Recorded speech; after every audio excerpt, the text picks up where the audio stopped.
Hey guys, Travis here live at GDC with both Xpecial and Reginald. Sort of talk about the, what went down that we saw on Game Cribs this week and with the replacement of Chaox. So just got a couple of questions for you guys. My first question, Reggie, is how much of the decision to remove Chaox from the team was based on Chaox's attitude, and how much of it was based on Wildturtle's performance at the LCS? I think in retrospect, at this point on, I really think that it didn't matter on Wildturtle's performance at all. Had we gone 0-3 that week, I still would have benched Chaox from the team and chose Wildturtle over Chaox.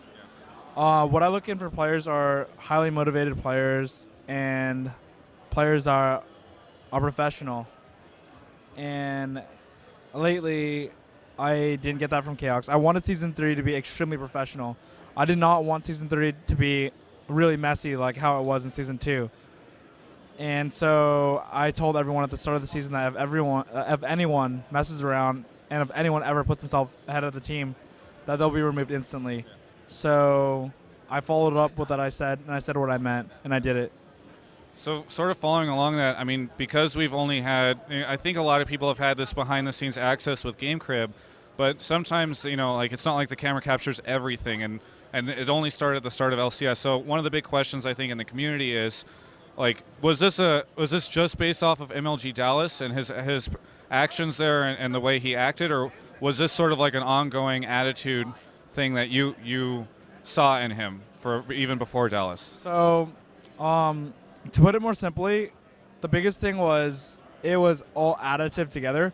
Initially, when he didn't make practices on time, I was just like, okay, as long as he makes practice on time at LANs, if he just performs well, and if he has a good attitude at LANs. But it was the exact opposite at Dallas. One of the biggest things for me was it was a huge slap in the face when I personally had to wake him up every day. People really don't dig deeper. People just think that he didn't make practice. People just think that he just didn't wake up and didn't show up to practice for just 3 days, and that's okay, and it's just one LCS match. But if you actually look deeper into the problem, it's the 6th week of LCS. We can potentially get eliminated from LCS, and what that means for our careers is that we're done as gamers. For the next year, we're no longer going to get paid the LCS salary. We're going to be out of LCS. For someone like Xpecial, he's going to lose his job because he doesn't get as many viewers. Yeah. And for players to ever put themselves ahead of the team is unacceptable. For me personally, I had to go to their rooms and woke them up every day. When I wake a player up and I tell them to go to practice and they tell me, yes, I'll be there, they have to be there. And it's a huge slap in my face when players don't show up on time, even when I go through all the troubles necessary to wake them up. I did it for all 3 days. I told them that they should not be late for all 3 days, and he was late for all 3 days. And that's not the type of attitude I wanted in Season 3. I wanted to be more professional. I wanted to win. We're not streaming as much this season. We're playing to win. We're practicing to win. And that was the feeling I got. Xpecial, now you have to play with Wildturtle every week, and I know you've already had one weekend with them or one week of the LCS. What happens for you? Like, what will your attitude be if, despite seeing a really solid performance last week, this week he sort of crumbles under the pressure that he has on him? How do you cope with that? I don't think that Wildturtle is going to not perform this week. Okay. He's been doing solid in scrims, and I have complete faith in him. And even if he does do poorly, it's on me to teach him and to instruct him and make sure that for the next weeks, he'll be even better. And my only goal right now is to help him improve and make our bot lane one of the strongest in NA. So, sort of along those lines, Wildturtle, we saw, and even in interviews that I did with some of your players, he seems to have this extremely aggressive play style. And I think even in the show that came out today, there was sort of this discussion like, well, Chaox would go for the farm, Wildturtle will go for the harass. How does that affect you guys? How does that change TSM's play style? Like, do you guys sort of start trying to reel him in, or do you just sort of harness the aggression that you're seeing from him and, really use that? It's actually not a bad thing. The way I always play bot lane is that I play very safe, as in I get a lot of wards, and this allows my AD to play much more aggressive. But on the other hand, Chaox never really took advantage of that. It wasn't a big deal because you don't need to, but Wildturtle has the ability to do so, and I think his aggressiveness and how safe I play with my wards will just make it absolutely fine for him to do so.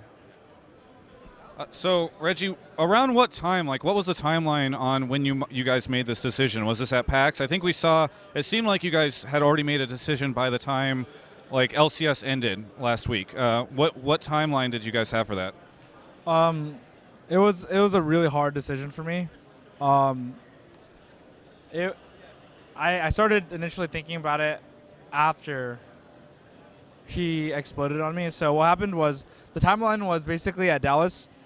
We were going through such a difficult time, and personally as a player, my morale was really down as a player when my teammates aren't showing up to practice. And as the owner of the team, when my players aren't going to practice, it's unacceptable. So I am in a weird position. I'm an owner and a player. Right. So there's a lot of negative things and positive things about it. I get to control direction of the team, very specific of where I want it to be. Right. But I also let personal connections affect me. Had I been just an owner, I would have simply replaced Chaox straight then and there. Right. When someone does not take their job seriously and not professionally, they're just gone. If anyone's ever had a normal job, it would just be that simple. However, I was a player and I had a personal connection to him. I cared about his livelihood. So initially when we went home, the idea was just to talk to him and have a meeting and tell him that he fucked up, tell him that he messed up, tell him that he needs to change, and tell him that he's replaceable, because based on his actions, he's showing that he's not replaceable. And what I got out of that meeting was that he exploded on me, and I entered that meeting on a very professional level as the owner, and he brought it to a personal level of how I'm a really bad friend. And it's really hard to have a work environment like that when one of your employees is messing up and they bring it to you on a personal level. Yeah. There's no way I can manage the team like that when I'm telling someone that they messed up and they're not being apologetic. So that was the biggest thing that caught me off guard, because he messed up so hard at Dallas and I expected him just to be apologetic. And it was this exact opposite turn. So after that, it just went downhill for me. There was just no reason for me not to replace him. And whether Wildturtle performed or not, that was just something that I had to think about for a long time, because people think that I made this decision over 2 or 3 days. That's absolutely not true. I made this decision over a week's time span with almost zero sleep, and it's been haunting me since Dallas. This is not an easy decision to make. It's a very difficult one. Had I was just an owner, it would have been very simple. No personal ties, no worrying about each player's livelihood, and it would have just been that simple. Replace him. But it wasn't that simple. And we went to LCS. Turtle did well. He meshed with the team, and there's this huge tension between Chaox and I.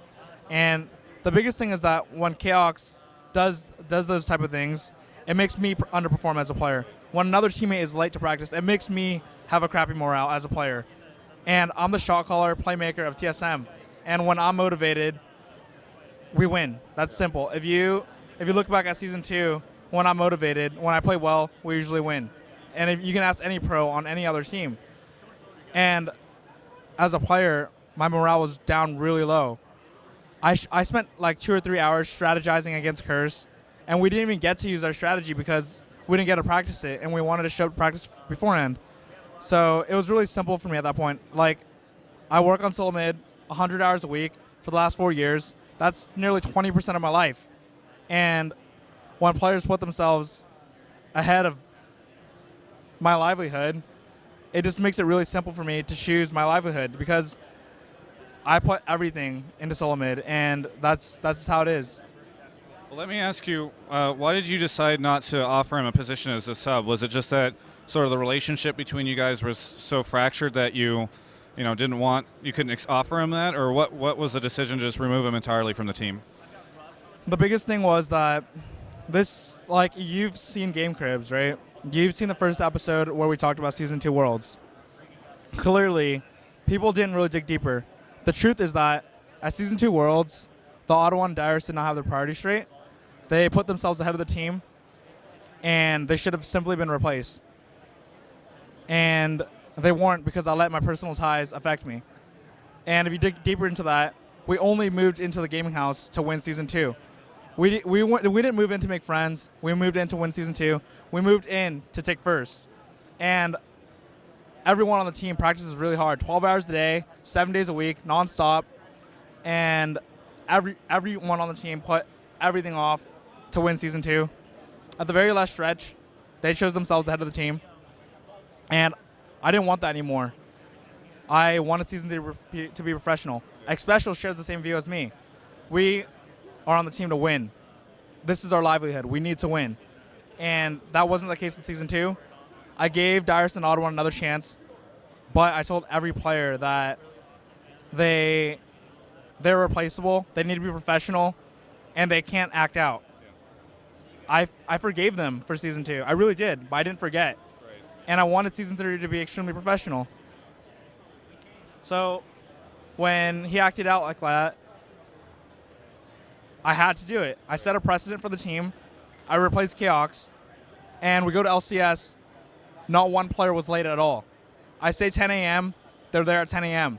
On a normal week, I say 10 a.m., they're there at 10:30. And that's what happened is when you're on a team with someone and you share personal connections, it's not good when you're the owner. It's just not good. Yeah, very, very reasonable. Xpecial, just really quickly, two quick questions. First off, now there's obviously a lot of stuff between the whole team and Chaox. Have you talked to him at all? Like, what's the relationship with yourself and the team and him? And do you have any insight into what he might do next? Well, it's pretty clear what he wants to do now. He wants to stay in the pro scene and maybe join another team, be a coach, something like that.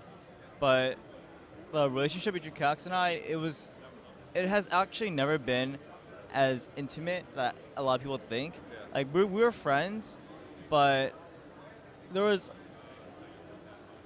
some stuff about Chaox that I never really liked as a person. Like some of the ways he thinks about things, I never really agreed with, but I never really confronted him because I didn't want it to affect how we played. When at the end of the game crib, when he confronted me, he called me a brat several times. I was pretty offended, but I mean, this guy was not going to be there any longer. I didn't think anything about it. I just tried to ignore it. I didn't want to say anything, and I just left it at that. But I honestly didn't want Chaox to leave. Like, I tried really hard to push Reggie into his decision where Chaox would be given another chance. But given the facts, given what he did, given the fact that he showed pretty much no regrets, no remorse after what he did at Dallas, even for me, it was hard to defend him. I tried really hard to defend him. I couldn't. What could I say? Like, this guy, I know he tried really hard for Season 2, but for Season 3, he was lacking. And there was a point in time where I was just like, I want to defend him, but for the better of the team, I had to just agree with the choice.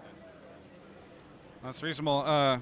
Reggie, I just want to give you a chance to make any final comments. I know there's a lot of discussion in the community. You guys obviously, are plugged into that. You see Twitter, you see all this stuff. Do you have any, sort of final comments you want to make at the end of the interview? I know this all shines Chaox on a very bad light, and so does it shine on me. But at the same time, I want other team owners and players to realize that he is a very good and motivated player when he's motivated. And I think that it would be golden if another team can pick him up and motivate him in the right direction. Personally, for me, I couldn't work with him because things got really personal. We've been friends for 2 years. We lived together for 2 years. And once something comes up, it's really hard for me to make a business decision.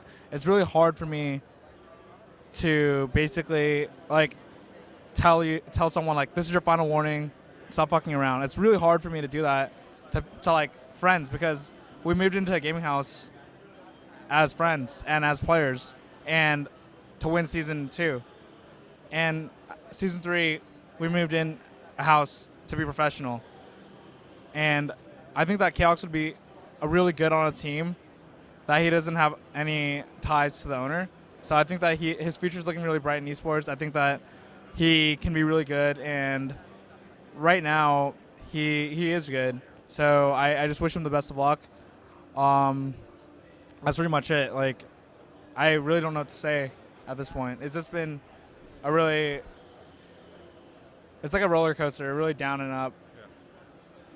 I understand. I want to thank both of you guys very much for the interview. I really appreciate it fitting it into your schedule. I know you guys are here at the Qualcomm booth signing. For everyone watching, that's been my interview with Reginald and Xpecial. You can check out the whole behind-the-scenes stuff on GameCrib, and that's located at GameSpot.com.